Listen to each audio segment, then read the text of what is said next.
Alright, so magandang araw, magandang hapon, magandang gabi. Depende ho yan sa time zone ng ating lugar at sang sulok tayo ng ating mundo. Sana sa mabuti tayo na kalagayan at walang sakit-sakit ang lahat. Sa mga kababayan nating OFW at mga kababayan natin na nandyan sa Pilipinas, mapapalang araw sa ating lahat.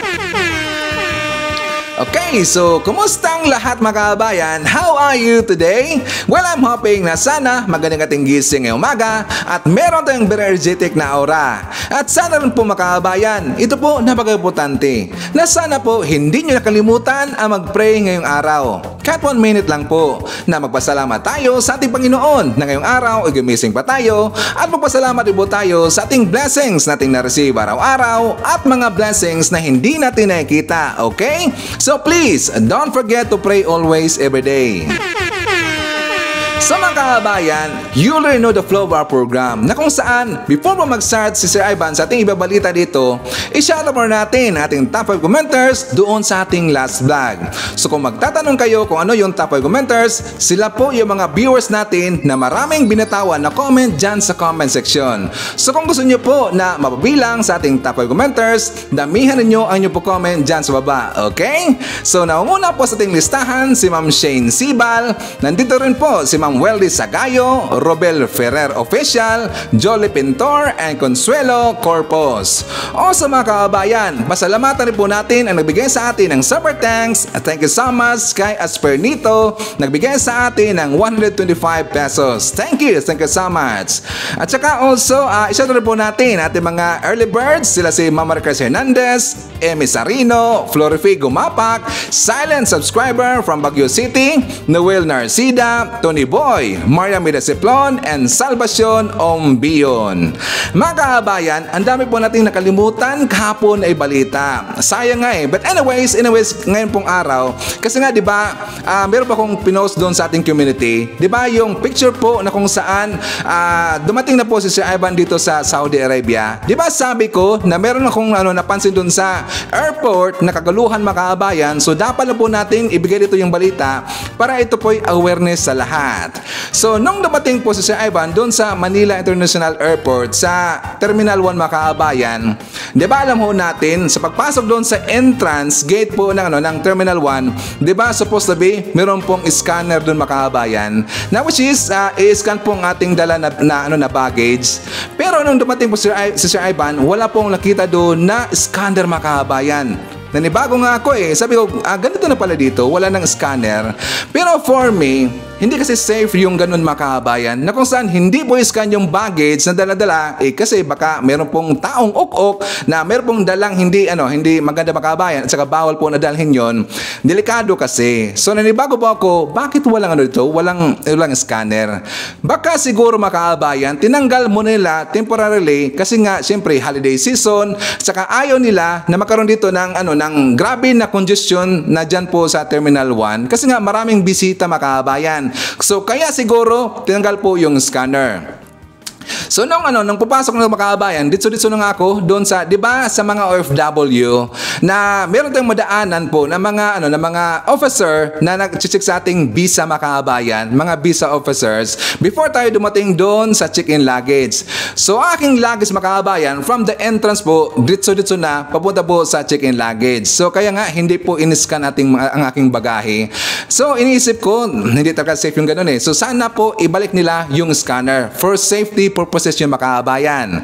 So, forward tayo. May napansin si Sir Ivan doon po sa immigration area. Kasi nung dumating ako doon sa immigration makabayan, while 'di ba kung harapin natin or kaharap natin yung immigration officers, yung mga office nila, which is ang tawag na nakalimutan tawag yan eh. Parang ba office nila na maliit makabayan, yung nag-screen sa atin. 'Di ba kapag kaharap natin yung mga officers dito sa left side, 'di ba may makita tayo diyan na area na kung saan diyan tayo nagsusulat po ng mga form mga kabayan, yung fill up form noon, yung old style pa po na hindi pa online o hindi pa tayo gumagamit na ng applications. 'Di ba nag-fill up tayo doon ng ng paper.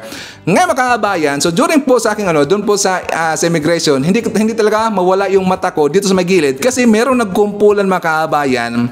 So while nakatindig ako doon, hindi talaga mawala aking mata kasi nga nagmamasid lang sa Evan kung bakit maraming nagkumpulan doon sa sa left side. Ang dami talaga eh. So gusto ko sanang picturean yon. Kailang bawal, 'di ba? Bawal po sa immigration area na magpicture mga kabayan.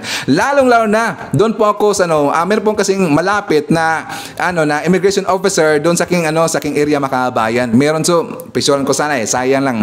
Pero talagang mga ilang segundo pa nagtanong na ako doon sa immigration officer kung ano po ang ginagawa nila doon, kung bakit maraming nagkumpulan. Alam niyo ba yung problema makabayan? Wala pala silang travel or e-travel ho. Di ba alam mo natin kung ano yung e-travel? That is requirements po. Kung ikay papasok po from other countries to Philippines, di ba kailangan natin ng e-travel? Yung yung kulay green mga kabayan. So kapag ikay alis na po ng Pilipinas, saka papunta ka doon sa ibang country, kailangan rin po natin ng e-travel na departure. Kasi kapag papasok ka sa Pilipinas, e-travel na arrival, yung green. So kapag papalis ka from Philippines to other countries, kailangan natin ng e-travel na blue color. Doon sila nagka-problema mga kabayan. Ang dami nga nila eh. Kasi nga, na-decline sila doon sa embassy, doon sa immigration kasi wala silang e-travel. So ito may paalala sa lahat na sana 2 days before po sa ating flight, dapat mag-fill up na tayo. Anyway, very easy lang naman mga kabayan, yung e-travel form.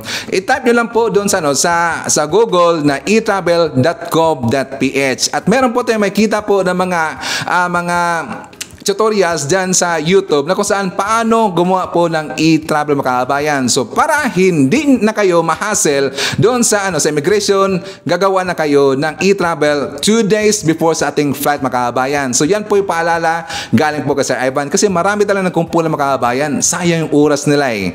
At saka doon po sa last screening, sa final screening, tatanggalin pa rin po ang ating sapatos. Okay? So at least alam niyo na po kung yung doon bagong proseso nila doon sa area ng immigration, pati po doon sa check-in lagi sa mga kabayan. So at least aware ho tayong lahat. So anyways, isa po sa pag-usapan ng araw mga kabayan, di ba nakikita ho natin, tayo pong mga Marcos supporter, mga loyalista, naniniwala po sa kakayahan ni PBBM, naniniwala po sa pamuno ni PBBM, at nakikita natin na si PBBM ay nagtrabaho araw-araw mga kabayan. Nakikita ho natin si PBBM ay very hard worker ho yan. Lagi yan nag-iisip kung ano yung kanyang gagawin, kung paano niya mapaunlad pa yung Pilipinas, kung paano niya matugunan po yung mga issue na mga malaking issue dyan sa Pilipinas. Like for example, kung paano niya mababa yung mga presyo na bilihin natin dyan sa Pilipinas. At marami pang iba na iniisip si BBM, yung malaki pong problema sa Pilipinas.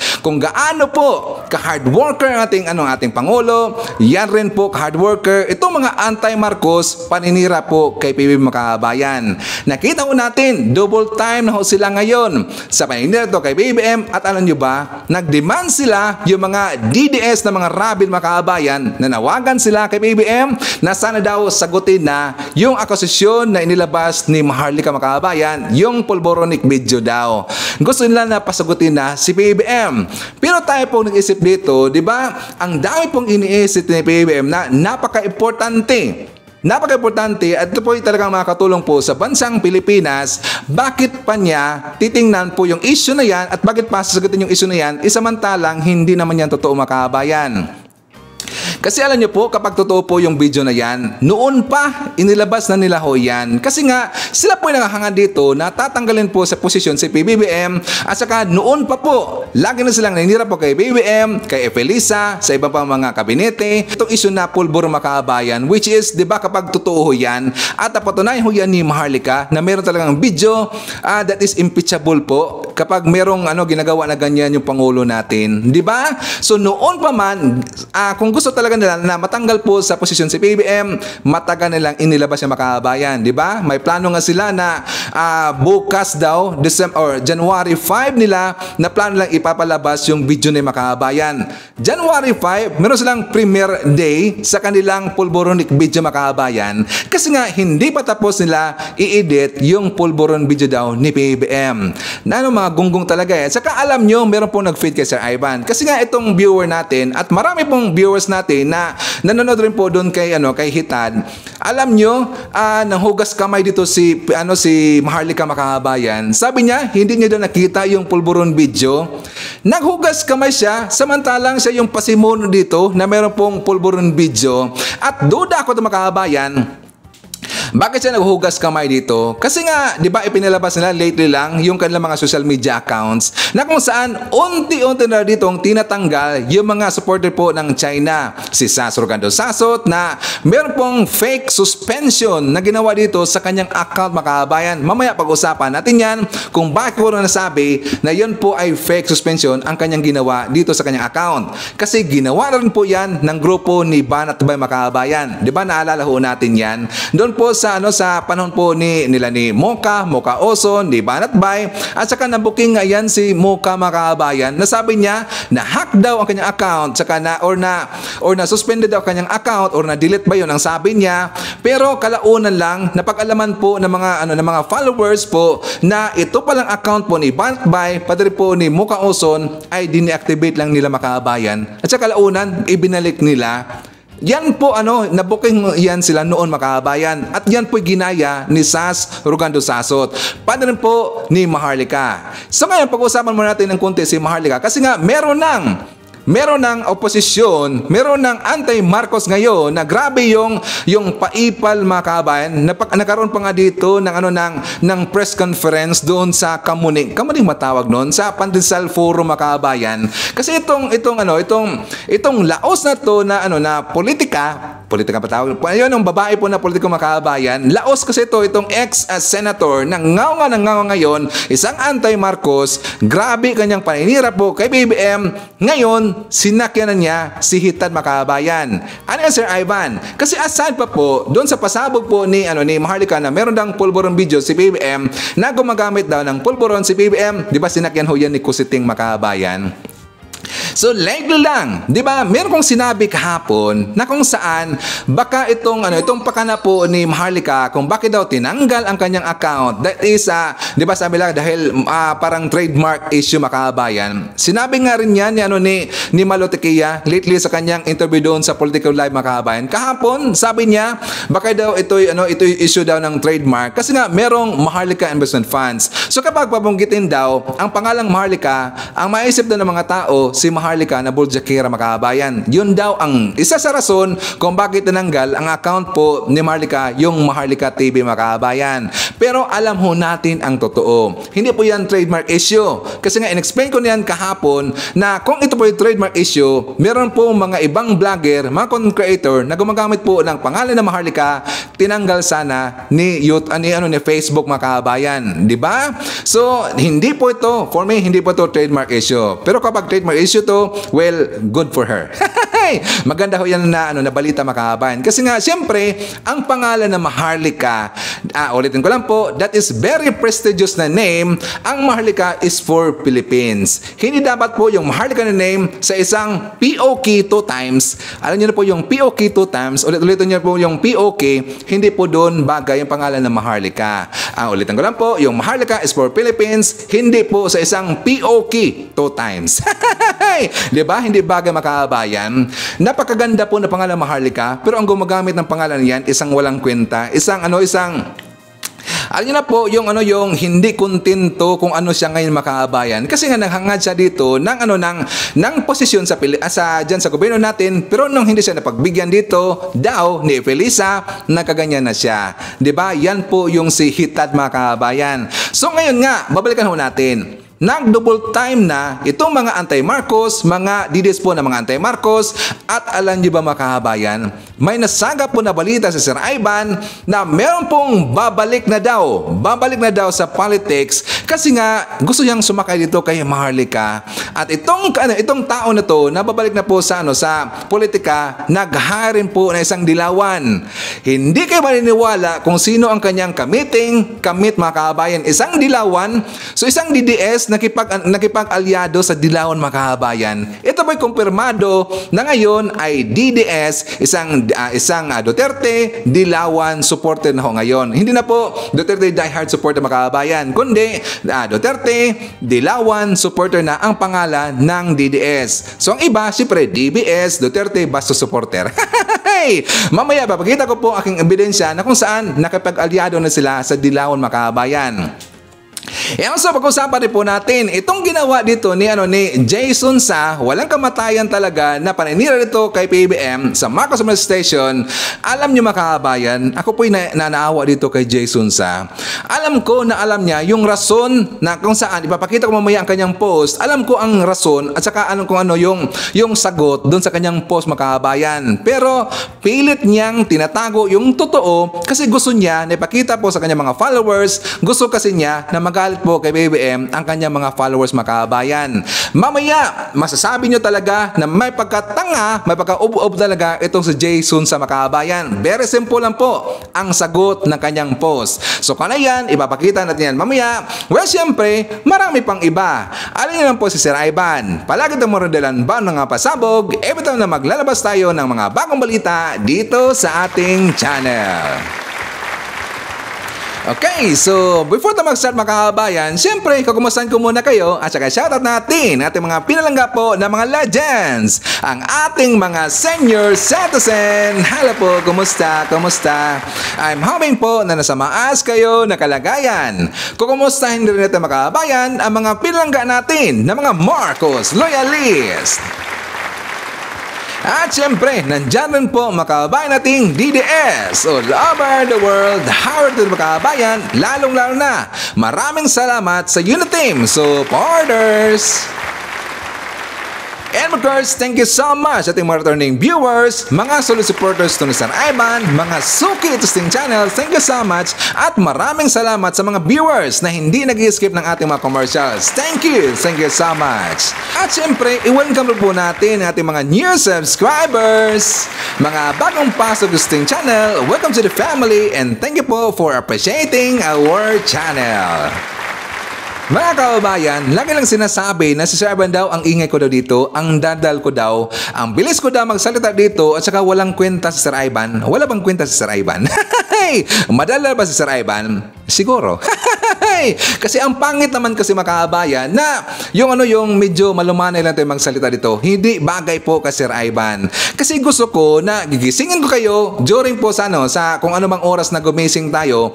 Gusto ko kasi mga kababayan na nagigising po ang ating aura para maging productive tayo the whole day. Okay? So, una po sa pag-uusapan, dito muna tayo po sa post ni Jason Sa na kung saan ito talaga tanga kasi sabi po ni Jason Sa the other day mga kababayan, sabi niya, kung hindi natin lalabanan ang illegal na droga ngayon, kailan pa tayo magmamalasakit sa bayan? Sabi niya, por la patria. Ang ibig sabihin po ng por la patria, that is for my country mga kababayan. Sabi ulitin na po natin, kung hindi daw natin lalabanan ang illegal na droga ngayon, kailan pa? Hindi ba niya napansin o hindi ba niya naramdaman na unti-unti po dito ngayon na nakita po o nadakip na yung mga drug lords mga kababayan, yung mga marami itong nasakote or nasagap po na mga drogas, illegal drugs dyan sa BOC, sa ating mga kapulisan, doon po sa mga drug lords. Diba, everyday may nakikita tayo ng balita na ganyan mga kababayan. At bigyan ko natin ng example. Ito pong si Jason Sa kasi hindi niya alam na meron palang nadakip po ng mga drogas ang gobyerno natin. So, for more details, let's watch this. 2 araw bago matapos ang 2023, nakakumpiska pa ang Bureau of Customs Port of Clark ng halos 15,000 grams ng shabu. Ito'y tinatayang nagkakahalaga ng higit 103 milyong piso na nasa 3 parcels.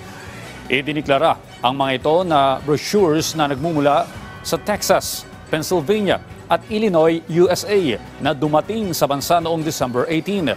Pagtitiyak ng BOC, hindi titigil ang adwana sa pagsawata ng iba't ibang modus ng mga smuggler para makapagpuslit ng ipinagpabawal na iligal na droga sa bansa. Okay, so tatanungin natin si Jason Sa makabayan. Sir Jay, wala bang ginawa ang gobyerno ni PBM para sukuin dito yung illegal drugs? or hindi ka lang siguro nanonood po ng mga balita tungkol ito sa mga good news po nangyari sa sa Marcos administration. Kasi nga itong si Jason sa Makabayan, ganap na talaga na ito po'y anti-PBBM.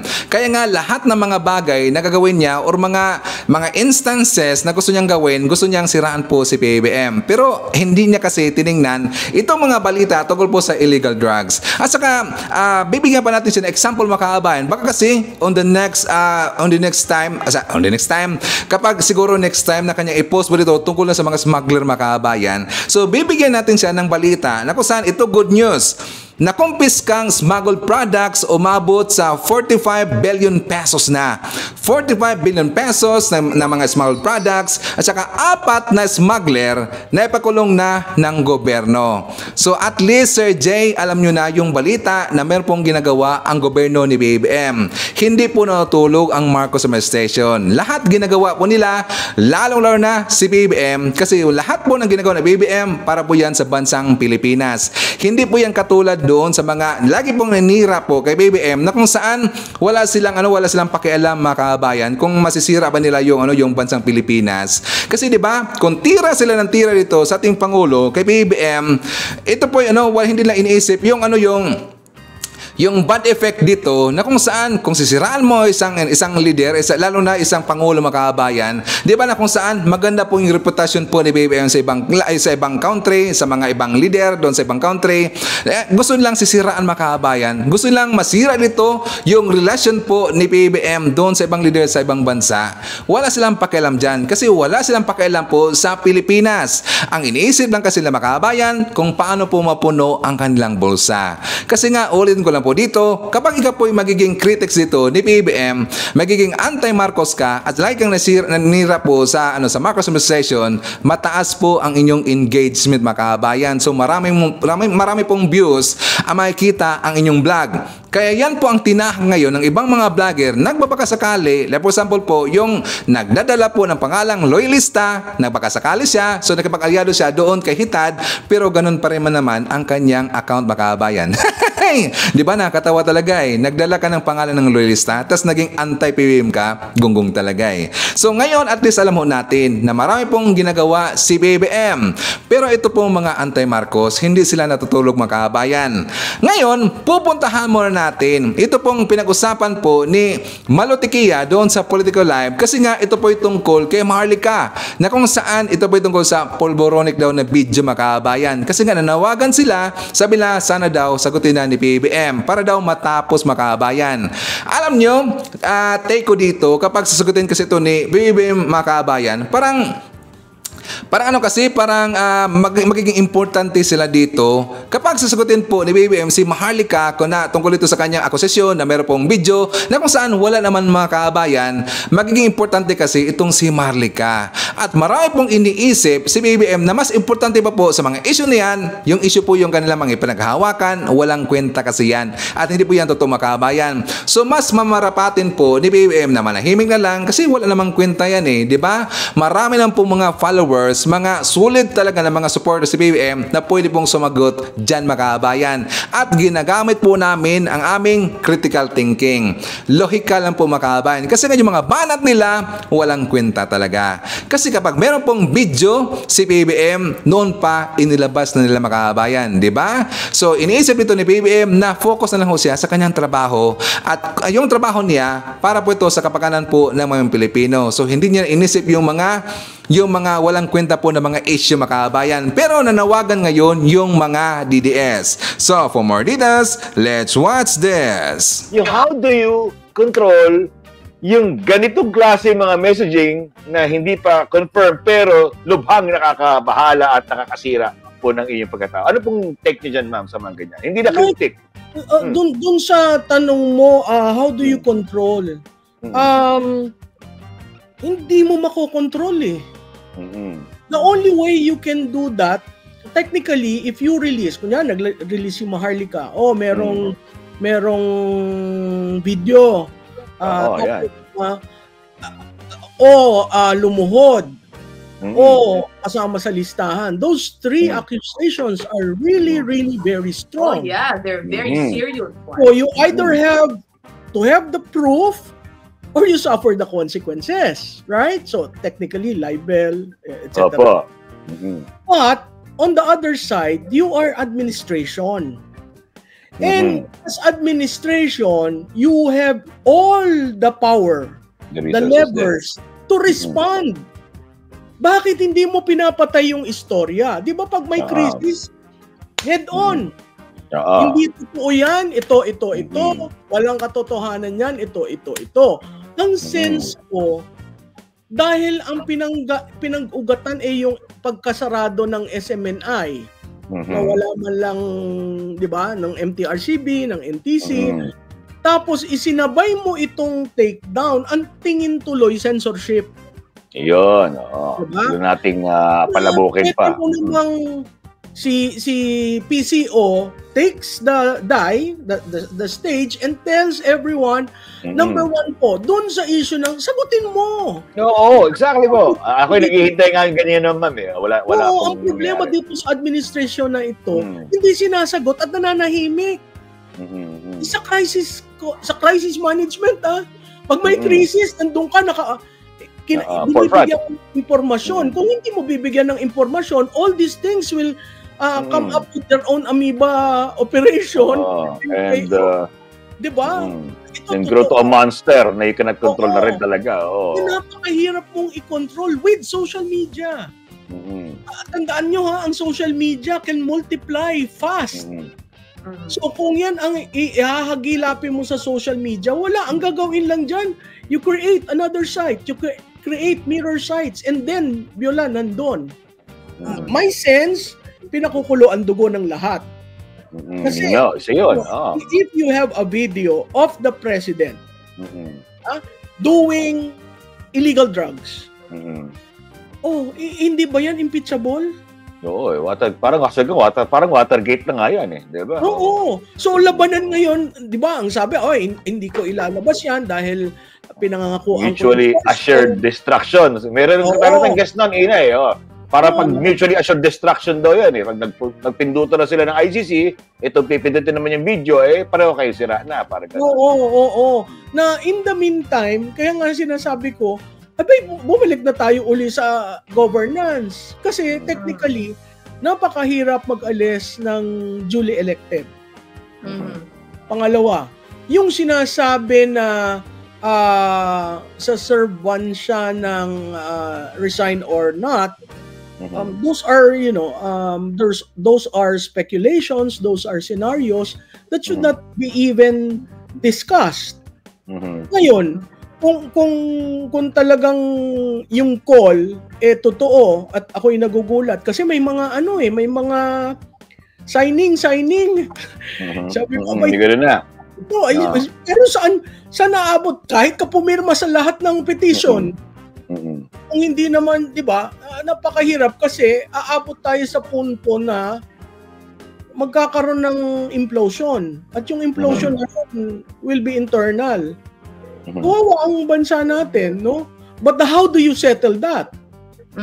Kasi yung the other side of Maharlika's threat is that hindi ba yung public trust becomes an issue now? Hindi ba yung leadership, assuming that is true, is hampered because you cannot decide? So maraming implications yun na ang sabi nga sa akin, ano bang gusto mo, ma'am? Makita mo yung video? Sabi ko, hindi ko kailangan makita ang video. Kayong dalawa, alam nyo, may alam kayo, nalaman nyo dahil sa pagiging reporter. May alam ako. Yan.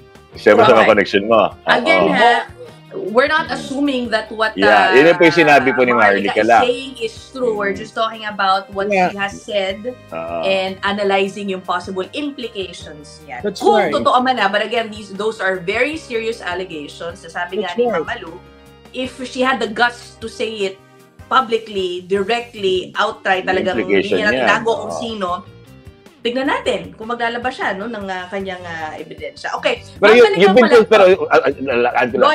been consistent in the actuations of the president. Kasi ito, yung mga binanggit mo, na it can easily be resolved by just statement from a president.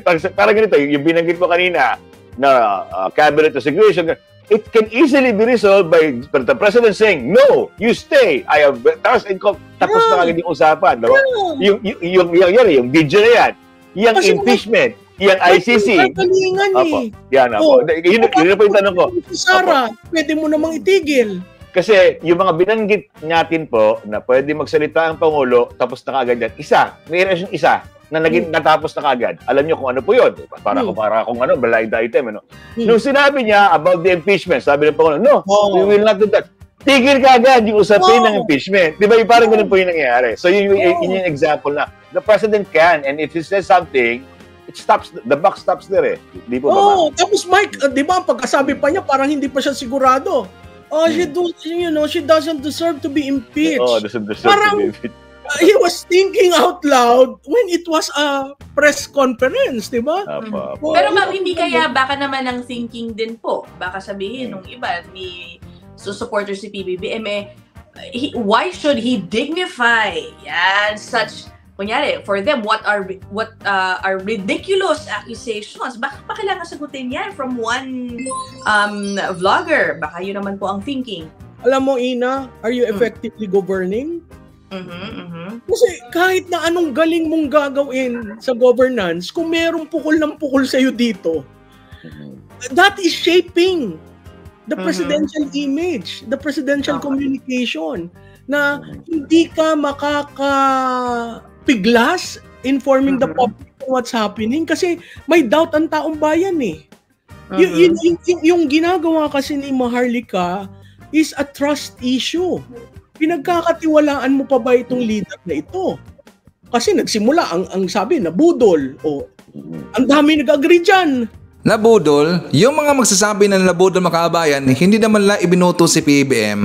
Kung ibinoto man nila si PBBM, yun po talaga hindi sila solido po na supporter ni PBBM. Yung ngayon mapawaling-paling lang makabayan, kunting makasagap na sila ito ng kunting issue tungkol sa ating Pangulo, babaliktad na kaagad. Kasi nga ang kanilang pinunood dito, isang vlogger lang po. Yung mga nabudol daw, at ang sabing nabudol, hindi kasi sila marunong dito mag-check and balance makabayan. Niniwala sila kaagad sa isang vlogger man lang, kung sasabihin po ng vlogger na yon, pinaniwalaan kagad makabayan. Kapag sinasabi po ng vlogger na yon na nabudol tayo, well, sasabihin na po nila na nabudol sa makabayan. Yan po ang mga yung mga klaseng na mga tao na walang paninindigan makabayan. Kung ano yung makita nila o marinig lang one time, yun na po ang kanilang paniniwalaan, di ba? So okay, so meron kong tanong sa inyo makabayan, na kung saan, di ba, nanawagan po itong mga DDS na sana daw sasagutin na lang po ni BBM yung akusasyon po ni Maharlika. Alam nyo, kapag ulitin ko lang po dito, kapag sasagutin kasi yan, para sa akin makahabayan na, kapag sasagutin kasi yan ni BBM si Maharlika, lalabas dito kasi na parang takot po si BBM kay Maharlika. Bakit mo yan nasabi, Sir Ivan? Kasi yan rin po ang iisipin ng mga DDS na ayaw po kay BBM. Kapag sasagot dito si BBM kay Maharlika, sasabihin na kagad, tingnan nyo, takot si Kuting dito kay Maharlika. Pinaluhod ni Maharlika si Kuting makabayan. Parang gano'n na lang sasabihin dito, kaya uunahan na natin sila. May tanong ako makabayan, okay lang ba sa inyo? Nasasagot po si BBM sa akusasyon dito tungkol sa pulburin video na ipinalabas po ni Maharlika. Please comment down below. At saka babasahin yan mamaya ni Sir Ivan. Pero meron pong dagdag makabayan. Honestly para sa akin meron pong kakulangan dito yung PCO. Yung grupo po nila ni Emerald Makabayan, grupo nila ni Garafel, na kung saan naalala ba natin yung panahon po ni APRD na meron pong tagasagot po, aside po doon ni Atty. Roque at saka kalaunan, di ba, si Sec Panilo Makabayan. Pero meron pong isa, si Andanar. Sana hahanap po yung PCO na katulad po kay Andanar Makabayan. Kasi nga si Andanar, isa po siya di ba, magaling po siya na reporter Makabayan or host. Si Andanar sasagot kaagad sa mga issue na ipinupukol po doon kay APRD. Naalala ba natin 'yan? Aside pa po kung hindi po makasagot kaagad si APRD, nandyan po si Andanar Makabayan. Sana po dito sa PCO na kilos-kilos naman tayo. Dapat protektahan natin si PBBM. Dapat gagawin natin kung ano po yung makakatulong kay PBBM. Hindi yung patulog-tulog kayo dyan Kahit nga sa pag-post sa kanilang Facebook makabayan, mga update po kay PBBM, laging late. Totoo lang, yan po sila si Garapil, yan po si Emerald, ang lalaki pa naman ng mga sweldo niyan. Tingnan nyo yung trabaho nila, parang pagong, parang turtle talaga eh. Sana hahanap sila na parang siyempre, alam mo natin na napaka-busy po ni PBM. Marami pong inaasakaso yan. Kung wala man siya ditong spokesperson, dapat meron siyang silang hahanapan or hanapin nila yung katulad po kay Andanar mga kabayan. Di ba nasasagot ka agad sa mga issue na ipinapukol po dito kay PBM. Yung parang mina-market. Kasi nga si Andanar, mina-market lang naman niya si FPRRD mga kabayan. Totoo lang, yung analysis ko doon, mina-market niya si FPRRD. So sana po hahanap po ng tao yung taga PCO na katulad po kay Andanar makabayan. Agree ba tayo kasi Ivan? 'Di ba? Kahit mga kahit masagot lang po ng tao na yan, na kunti lang po in case na mayroong ipabukol ng mga issues, masagot ka agad. Kasi nga alam mo natin si PBM napaka-busy po na tao yan makabayan. So, sana po meron pong tao na nasasagot ka agad dito sa mga issue po na mga binabato na mga anti-Marcos makabayan. Okay? So, kay Emerald, kay Garapil, gising-gising naman tayo. 'Di ba? Siya nga pala. 'Di ba meron silang programa mga kabayan, yung nakalimutan ko lang yung maging mapanuri ba yon? Nakalimutan ko lang. Basta meron silang programa na kung saan yung anti-fake news makahabayan.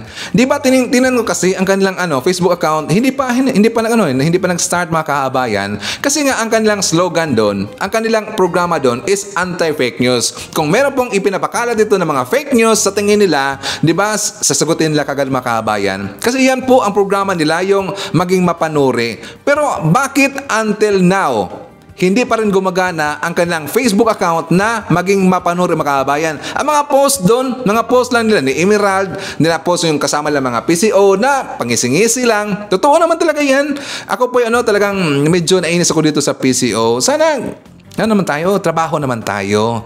Diba? So anyways, mga kabayan, before na mag-jump po sa next topic na kung saan i-reveal ko na sa inyo kung sino po yung babalik na isang personalidad at parang may kipagkulam na dito kay Maharlika mga kabayan. But before that, i-shout naman natin si Joyful Pinay, Boses Stelia, Teresita Ilam Manuel or Ilyamel, Erika Mapagmahal, Evelyn Garcia, Carding de la Cruz, Junash Eliseo, Alex Channel, Jelen Quezon, Teresita de la Cruz, Rose Guevara, hi to Mad Music Entertainment, Robert Sanz, Yuli Bregola, Jana Matienzo, Benj Maglaya, Suya Melk, Solly M. Ordones, nandiyan rin po si Tarhata Pagaryungan, Alfreda Halay-Halay or Halayahay.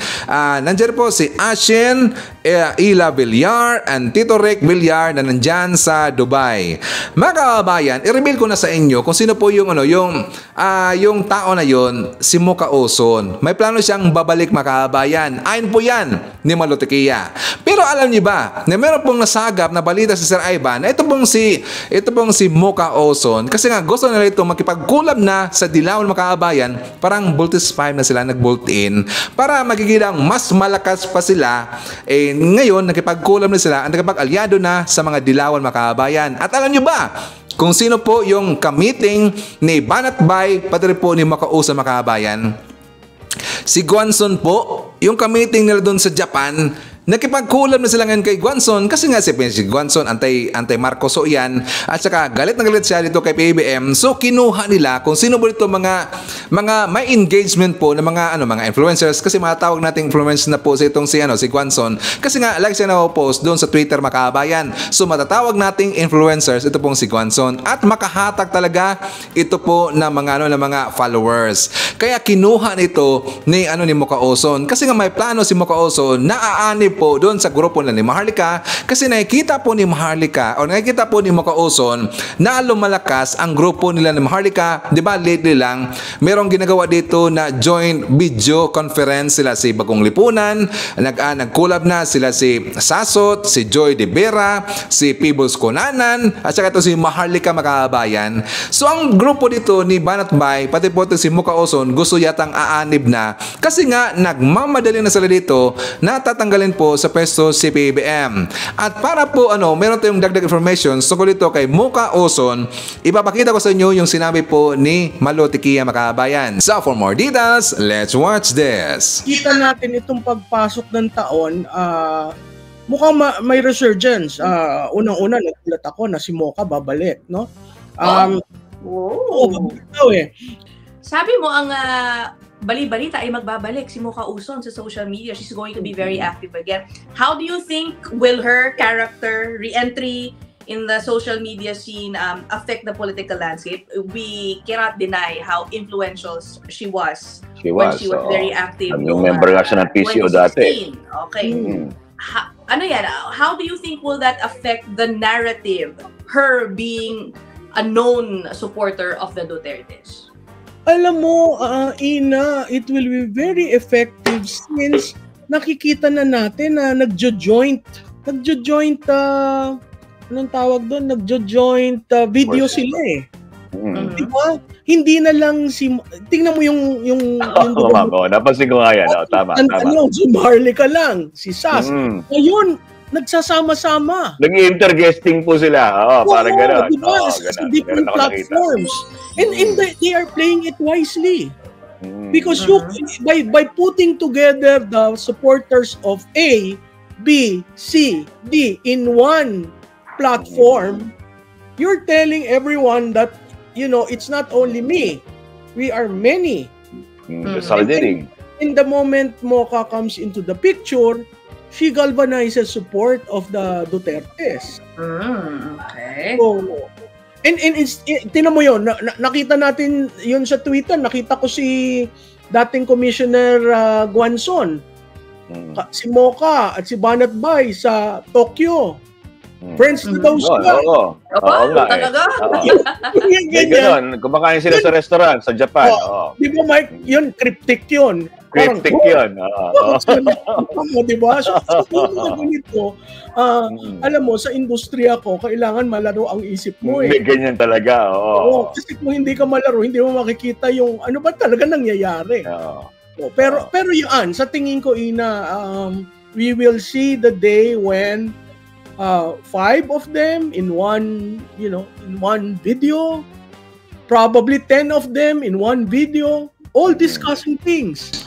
Okay, so ito po yung ebidensya na ito pong si Mocha Uzon ay babalik daw mga kabayan. Kasi ayaw ko yung magbalita na wala tayong pinahugutan, wala tayong pinagbabasihan dito. Ganun po si Sir Ivan. Kapag meron akong ngaw-ngaw dito, meron po yung kasama na ebidensya mga kabayan. Kasi lagi lang sinasabi ito mga haters natin. Sabi la, puro daw akong marites. At so nakikilam daw ako dun sa mga pinagagawa daw ng ibang kampo mga kabayan. Na instead daw, tulungan ko daw itong si Maharlika. Meron nga screenshot yung mga kabayan ay nakipakita ito para hindi na mapahiya eh. Kasi siyempre viewers po natin. Saka alam nyo, yung mga ganyan ay dapat sagutin rin po natin. Kasi nga ito pinagawa po dito ni Maharlika, ito po ay talagang very destructive po itong ginawa ni Maharlika mga kabayan. Kasi nga ang plano nila dito, kasi alam nyo po, napapansin nyo ba na magpapakita ko dito ng mga balita na kung saan hindi po rin po katulad doon sa ibang mga vlogger mga kabayan. Di ba? Tumitingin ako dito sa mga pinagagawa po ng mga ibang mga vlogger o yung mga ibang mga vlogger na mga antay. Kasi nga ayaw ko dito na magiging tanga aking mga viewers at walang alam po sa mga plano ng ibang grupo na kung saan baka magulat na lang tayo. Darating po yung araw mga kabayan, magugulat na lang tayo at hindi tayo handa sa kanilang plano. Yun po ang style ni Sir Ivan dito sa ating channel. Gusto ko magiging aware tayo sa lahat ng mga pinagawa po ng ibang kampo mga kabayan para tayo po'y maka-ready. Maka-ready po tayo lahat.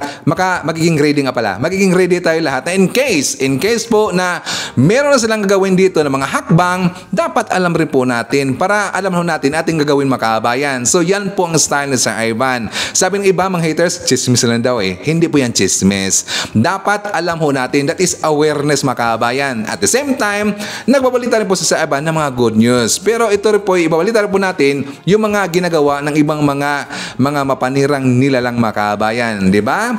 So, ito pong si Mocha Uzon, napakasinungaling yan. Totoo naman talaga, sinungaling yan mga kabayan. Nasundan ko na yun noon si Mocha Uzon. Like for example, yun po sa kanilang mga account na 2 times nilang ginawa mga kabayan na na suspended daw kahit na ibang mga tao, itong mga viewers natin, nagsabi niyan, aside pa kasi Ivan, babasahin ko sa inyo mga kabayan, yung ginawa po ni Mocha Ozon, aside from me, kasi gusto ko na hindi lang po sa akin yan galing, aking sinabi, sa ibang tao rin po mga kabayan. Like for example, ito pong sinabi ni Soul Shelter, parang Mocha lang, nasabi, na-hack, suspended, yun pala, dina-activate nila para pag-uusapan. Sabi pa dito na ni Don Kenny, sabi niya, kunwari lang yan, na-suspend para hindi niya mailabas yung video kuno ni PBM. Tapos, isisisi sa government. Style bulok ng baklang walang lawit. Isa pa dito, magbabasa tayo mga kabayan, sabi pa dito na ang daming nabudol at niniwala sa pulburon video kahit non-existent, mga walang bait sa sarili. Magbasa pa tayo, sabi pa dito ni Soul Shelter pa rin, what's new about fake suspension? Pasok, Banatbay, and Mocha. Ginawa nyo to dati, di ba? Na pinalabas nyo na they took it down, pero ang totoo, dineactivate nyo. Alam ko, pati ata ngayon kay Banatbay, so alam na po. So, meron tayong idea mga kabayan. Ito pong ginawa ni Sas Rogando Sasot, ni Maharlika, ginawa na ito noon nila, ni Banatbay, at saka ni Mocha Ozon. Ginaya lang na mga kabayan para sila po ipag-usapan dito. At saka, tungkol ito sa pulburon video daw. Kasi kapag sasabihin nila na, hindi namin mapalabas yung video kasi nga na-take down naming account, yun kasi ang magiging palusot na makabayan. So alam na ho natin yan, di ba? Sila kasi mga sinungaling. Kasi magbasa pa tayo ng mga account na kung saan, sabi ito ni Ma'am Army Lagaso, propaganda lang yon. Ang isang tao, di siya pwede mag-donate ng kahit anong organ sa katawan nung nakatikim ng drugs. I don't believe na nag-drugs si BBM. He is so smart to do stupid things. Salute to BBM. At sabi pa dito ni Leverage, no drugs for BBM. Maybe when he was younger, he did, but the most important thing is that while he served as a government servant, he never touched drugs. He cannot use illegal drugs even if he wants to because his body can no longer accept it. These people do not have peace in their hearts. They are warmongers and they disrupt the peace that many us want to have. They can't stand the fact that we are happy and that the country is moving forward and good.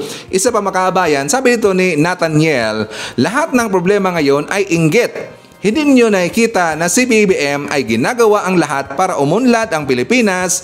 Baka malaman niyo ang bagong balita na uunlad ang Pilipinas. For the first time within 50 years, naging maunlad ang pagbisita ni BBM sa ibang bansa, naka-trillions na pinangako ng ibang investors sa Pilipinas at maraming trabaho ang magkakaroon, kaya tigilan niyo na ang paninira.